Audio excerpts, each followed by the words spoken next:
और कांग्रेस के बीच जिस तरह से लगातार गठबंधन की खबरें आ रही थी, अब सूत्रों के हवाले से खबर मिल रही है कि कहीं ना कहीं अब गठबंधन पूरी तरह से हो चुका है, एक सिर्फ औपचारिक घोषणा होना बाकी है। तो यहां आपको बता दें कि आम आदमी पार्टी और कांग्रेस में गठबंधन जो है लगभग हो चुका है, सिर्फ एक औपचारिक घोषणा बाकी है। आपको बता दें कि कांग्रेस के जो राष्ट्रीय अध्यक्ष राहुल गांधी, उनके घर पर मीटिंग हुई है, बैठक हुई है, और जिसमें फैसला लिया गया है कि ये जो गठबंधन है होकर रहेगा। तो दिल्ली में बेहद अहम ये खबर कही जा सकती है। दिल्ली लोकसभा चुनाव को लेकर गठबंधन जो है लगभग हो चुका है, सिर्फ एक औपचारिक घोषणा होना बाकी है। आम आदमी और कांग्रेस के बीच आपको बता दें कि सीटों को लेकर काफी उहापोह की स्थिति बनी हुई थी, और कांग्रेस में ही दो धड़ पिछले दिनों बढ़ते हुए दिखाई दिए थे। एक धड़ जो कि इस गठबंधन के पक्ष में नजर आ रहा था, और दूसरा धड़ जो है इसका जो है इसके खिलाफ था, नहीं चाह रहा था। शीला दीक्षित एंड कंपनी की अगर हम बात करें तो कहीं ना कहीं वो पक्ष में नहीं थी कि कांग्रेस और आप के बीच गठबंधन हो, लेकिन लगातार जो है बैठकों का दौर जारी है। राहुल गांधी के घर इस वक्त बैठक चल रही है, और सूत्रों के हवाले से खबर आ रही है कि ये गठबंधन अब हो चुका है, सिर्फ एक औपचारिक घोषणा होना बाकी है। सीटों के बंटवारे को लेकर भी काफी जो है स्थिति बनती और बिगड़ती दिख रही थी।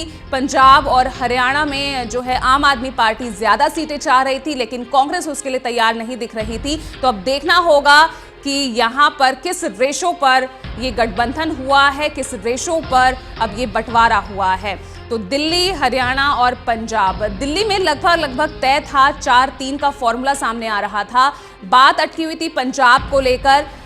हरियाणा में भी जो है स्थिति इस वक्त डामाडोल ही चल रही थी। तो बहरहाल गठबंधन को लेकर अब फैसला हो चुका है। राहुल गांधी के घर पर बैठक चल रही है, और सूत्रों के हवाले से खबर यही मिल रही है कि ये गठबंधन जो है, इस गठबंधन को लेकर फैसला लिया जा चुका है, और कहीं ना कहीं अब हो सकता है कि दिल्ली लोकसभा चुनाव में आप और कांग्रेस साथ साथ दिख सकती है। पिछले कई दिनों से लगातार खबरें आ रही थी, बैठकों का दौर जारी था। पक्ष विपक्ष जो कि इस गठबंधन के पक्ष में थे, और दूसरा धड़ जो गठबंधन नहीं चाहता था, लगातार बैठकें चल रही थी दोनों ही तरफ। हालांकि आम आदमी पार्टी की तरफ से दिल्ली की 7 ही लोकसभा सीटों पर उम्मीदवार घोषित किए जा चुके हैं। इधर कांग्रेस अपना मैनिफेस्टो जारी कर चुकी है। तो अब देखना होगा कि अगर गठबंधन होता है, किस तरह के बदलाव हमें देखने को मिल सकते हैं। दिल्ली, पंजाब और हरियाणा में जो है सीटों के बंटवारे को लेकर फैसला होना है। देखना होगा कि अब किस तरह का फैसला लिया जाता है। राहुल गांधी के घर इस वक्त बैठक जो चल रही है, फैसला भी लिया जा चुका है। यहाँ हमारे साथ हमारे संवाददाता तरुण जुड़ गए हैं। तरुण, क्या खबर मिल रही है, क्योंकि पिछले दिनों काफी खबरें आ रही थी गठबंधन को लेकर, सीटों के बंटवारे को लेकर, पंजाब हरियाणा में कौन सी कितनी सीटों पर जो है ये फैसला लिया जाएगा। तो फिलहाल क्या ताजा खबर है? देखिए, टोटल न्यूज की तरफ से हमेशा दर्शकों को सही जानकारी दी जाती है, और 4 दिन पहले भी यही जानकारी दी गई थी कि गठबंधन का फैसला हो चुका है, सिर्फ राहुल गांधी की आखिरी मोहर भर का इंतजार है। इसीलिए आलाकमान के फैसले से पहले दिल्ली का कोई भी नेता स्पष्ट तौर पर कैमरा के सामने ये नहीं बोल रहा था कि गठबंधन हो चुका है और क्या क्या सीटों के ऊपर दोनों पक्षों के अंदर आम सहमति बनी है। खबर अभी भी वही है कि 3 सीटें कांग्रेस पार्टी को दिल्ली में लड़ने के लिए मिल रही है, और 4 सीटें आम आदमी पार्टी दिल्ली के अंदर लड़ेगी। 4 सीटें जो आम आदमी पार्टी के पाले में गई हैं, उसमें south Delhi, east Delhi, north east Delhi और वेस्ट दिल्ली है। और कांग्रेस के पाले में जो सीटें गई हैं, उनमें नई दिल्ली, चांदनी चौक और नॉर्थ वेस्ट, जो कि दिल्ली की एकमात्र आरक्षित सीट है, वो गई है। आधिकारिक घोषणा होनी बाकी है। आज की मीटिंग के अंदर भी राहुल गांधी ने दोनों ही नेताओं को ये मैसेज दे दिया है कि हम गठबंधन दिल्ली के अंदर करने जा रहे हैं। इसके अलावा हरियाणा के अंदर आम सीट लड़ सकती है। अब वो सीट कौन सी है, इसके ऊपर स्थिति अभी स्पष्ट नहीं हुई है, लेकिन गठबंधन तय हो चुका है, और कुछ ही दिनों के अंदर उसका औपचारिक ऐलान हो जाएगा। आज चौथी बैठक थी जो राहुल गांधी की इन दिल्ली के नेताओं के साथ हुई। पहली 2 बैठकें 11 नेताओं के साथ हुई थी, जिसके दिल्ली के कांग्रेस के पूर्व अध्यक्ष, तीनों कार्यकारी अध्यक्ष, विधानसभा के पूर्व अध्यक्ष भी शामिल थे। लेकिन जो पिछली 2 बैठकें हुई हैं, आज की बैठक मिलाकर, वो सिर्फ शीला दीक्षित और चाको के साथ हुई हैं। शीला दीक्षित ने मीटिंग में यही कन्वे किया है, उनका रुख थोड़ा अब नरम पड़ा है, क्योंकि उनको पता है कि आलाकमान गठबंधन की सूरत में आगे बढ़ रहा है। लिहाजा शीला दीक्षित ने विरोध नहीं किया है और राहुल गांधी को यही कहा है कि जो आप फैसला लेंगे उन्हीं के मुताबिक हम आगे काम करेंगे। यानी कि शीला दीक्षित लगभग मान चुकी हैं कि गठबंधन दिल्ली के अंदर हो चुका है और शीला दीक्षित के करीबी लोग भी ये बात कंफर्म कर रहे हैं। दूसरी तरफ पीसी चाको जो दिल्ली के प्रभारी हैं, जो गठबंधन के पक्ष में ही हमेशा बोलते भी आए हैं और राहुल गांधी के समक्ष भी वो इसकी पैरवी करते आए हैं, उनके जो करीबी सूत्र हैं वो भी ये स्पष्ट कर रहे हैं कि राहुल गांधी पूरी तरह से पॉजिटिव दिखाई दे रहे हैं और उत्तराखंड उन्हें निकलना था, जिसके कारण उन्होंने आखिरी मैसेज तो नहीं दिया है, लेकिन ये जरूर आश्वासन दिया है कि पीसी चाको प्रभारी को वो आज ही के दिन या फिर कल तक गठबंधन के ऊपर अपना आखिरी फैसला बता देंगे।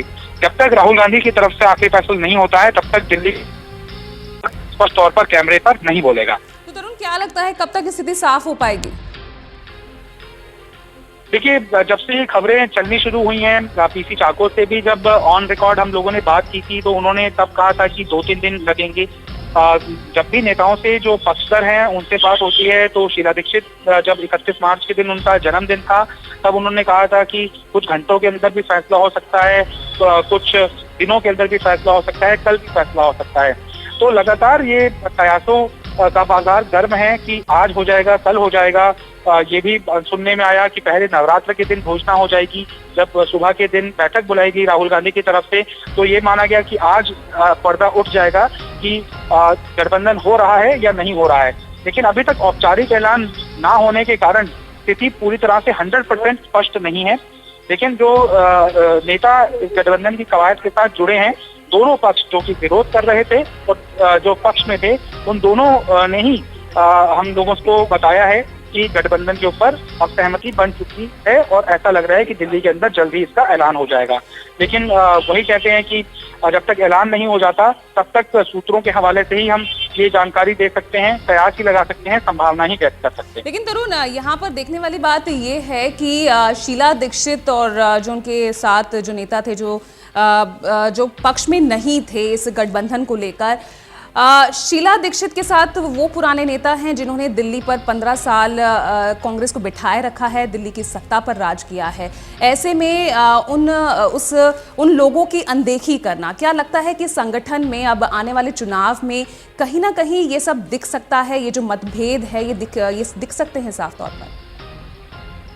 देखिए, दिल्ली की राजनीति क्या किसी भी जगह पर गठबंधन जब होता है तो इस तरह का विरोध होना लाजमी रहता है। दिल्ली को कभी एक्सपीरियंस नहीं रहा कांग्रेस पार्टी की, जहां तक बात करें अलायंस करने का, क्योंकि कांग्रेस यहाँ पर सत्तारूढ़ डल रही है और 2 ही पार्टियों के बीच में मुकाबला होता रहा है। लेकिन 2013 के इलेक्शन में आम आदमी पार्टी बहुत बड़ा हिस्सा कांग्रेस के वोट बैंक पर हासिल करने के लिए कामयाब हुई। लिहाजा कांग्रेस को ऐसी स्थिति लग रही है कि बिना गठबंधन अकेले अपने दम पर दिल्ली की 7 सीटें तो क्या, 1 ही सीट नहीं जीती जा सकती। शायद यही कारण था कि जो कद्दावर नेता थे गठबंधन ना होने की सूरत में अपना इलेक्शन वापस ले रहे थे। अजय माकन ने स्पष्ट तौर पर कह दिया था कि वो इलेक्शन नहीं लड़ेंगे। संदीप दीक्षित इलेक्शन नहीं लड़ने की मना कर चुके हैं, अरविंदर सिंह लवली मना कर चुके हैं। संदीप दीक्षित के अलावा कपिल सिब्बल चांदनी चौक के जो पूर्व सांसद रहे हैं, वो इलेक्शन लड़ने के लिए मना कर चुके हैं। तो आलाकमान को भी स्थिति दिख रही है कि बड़े नेता इलेक्शन से इसलिए पीछे हट रहे हैं क्योंकि उनको हार का डर है, और अगर गठबंधन नहीं होता तो कांग्रेस पार्टी को लोकसभा चुनाव में इसका खामियाजा भुगतना पड़ सकता है। ऐसी सूरत में जब ऑल आउट ट्राई कर रही है कांग्रेस, कोई भी ऐसा कोना नहीं छोड़ना चाहती जहां पर बीजेपी को एडवांटेज मिले, तो कांग्रेस अपना नजदीकी फायदा यहाँ पर देख रही है कि लोकसभा के अंदर उनकी सीटें बढ़ जाए। लेकिन बिल्कुल तरुण, यहाँ तो फिलहाल जो सवाल है वो जीत और हार का ही दिख रहा है और उसी के चलते ये जो गठबंधन की जो राजनीति है ये यहाँ दिल्ली में होती